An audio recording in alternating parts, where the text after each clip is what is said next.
नमस्कार दोस्तों, कक्षा 9वीं विज्ञान अध्याय 5 के जो बाकी बचे हुए प्रश्न हैं उस प्रश्नों को आज हम इस वीडियो में कवर करेंगे। तो देखिए दोस्तों, हमें यहाँ पर प्रश्न नंबर 17वां दे रखा है। समसूत्री विभाजन एवं अर्धसूत्री विभाजन के मध्य कोई 3 अंतर लिखिए। ये बहुत ही महत्वपूर्ण प्रश्न है दोस्तों, आईएमपी प्रश्न है आपकी वार्षिक परीक्षा के लिए।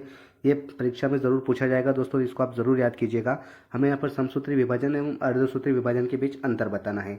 तो देखिए इसका उत्तर हो जाएगा समसूत्री विभाजन और अर्धसूत्री विभाजन में निम्न अंतर है। हमें 3 अंतर बताने हैं, तो इसको देखिए पॉइंट वाइज चलेंगे हम। पहला हमारा हो जाएगा, समसूत्री विभाजन में एक कोशिका का विभाजन होता है और अर्धसूत्री विभाजन में क्रमिक रूप से 2 कोशिका का विभाजन होता है ना। समसूत्री विभाजन जो होता है उसमें क्या होता है, कोशिका का एक विभाजन होता है, एक कोशिका का। और अर्धसूत्री विभाजन में क्रमिक रूप से 2 कोशिका का विभाजन होता है। उसके बाद समसूत्री विभाजन में 2 डॉटर सेल्स का निर्माण होता है और अर्धसूत्री विभाजन में क्या होता है, देखिए यहाँ पर 2 होता है और इसमें 4 डॉटर सेल्स का निर्माण होता है, उससे डबल। उसके बाद तीसरा पॉइंट हो जाएगा हमारा, समसूत्री में प्रजनन अलैंगिक होता है और अर्धसूत्री में लैंगिक, है ना। समसूत्री विभाजन जो होता है उसमें प्रजनन जो होता है वो क्या होता है, अलैंगिक होता है और अर्धसूत्री में वो लैंगिक हो जाएगा। और चौथा पॉइंट हो जाएगा हमारा, समसूत्री में डॉटर सेल्स आनुवंशिक रूप से समान होते हैं।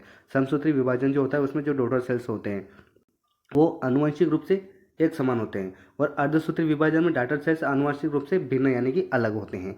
उसके बाद प्रश्न नंबर 18वां देखिए, बहुत ही महत्वपूर्ण प्रश्न है। प्रश्न नंबर 18वां भी आपकी परीक्षा में जरूर पूछा जाएगा, वार्षिक परीक्षा में दोस्तों, इसको भी आप जरूर ये कीजिएगा।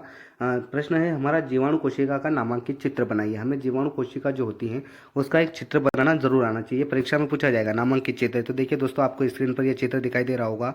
ये कोशिका जीवाणु कोशिका जो है उसका नामांकित चित्र है। हमें यहाँ पर नामांकित भी कर रखा है किस जगह पर क्या होता है। देखिए यहाँ पर कैप्सूल है, यहाँ पर डीएनए है इसका, यहाँ पर राइबोसोम है और यहाँ पर कोशिका भित्ति है, कोशिका कला, कोशिका द्रव्य, ऐसे आपको नाम भी बताने हैं कहाँ पर कौन सी चीज़ है और उसका चित्र बनाना है।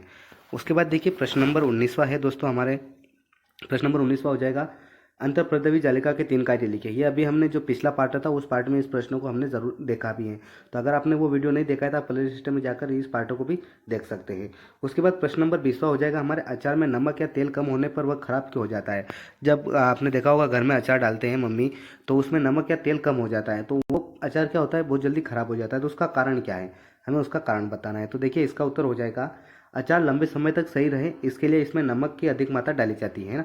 लंबे समय तक अगर अचार को हमें सही रखना है तो उसमें नमक ज़्यादा डाला जाना चाहिए। नमक प्रिजर्वेटिव की तरह काम करता है। अचार को लंबे समय तक सही रखने के लिए और नमी से बचाकर रखने के लिए उसमें भरपूर मात्रा में तेल डाला जाता है। अर्थात तेल या नमक की कमी होने के कारण अचार का परिरक्षण नहीं हो पाता और वह सूक्ष्म जीवों के संक्रमण से खराब हो जाता है। तो देखिए दोस्तों, हमने इस पार्ट में आपके जो महत्वपूर्ण प्रश्न थे उन प्रश्नों को हमने कवर करने की कोशिश की है। तो दोस्तों, अगर आपको हमारा ये वीडियो पसंद आया तो आप वीडियो को लाइक कीजिएगा।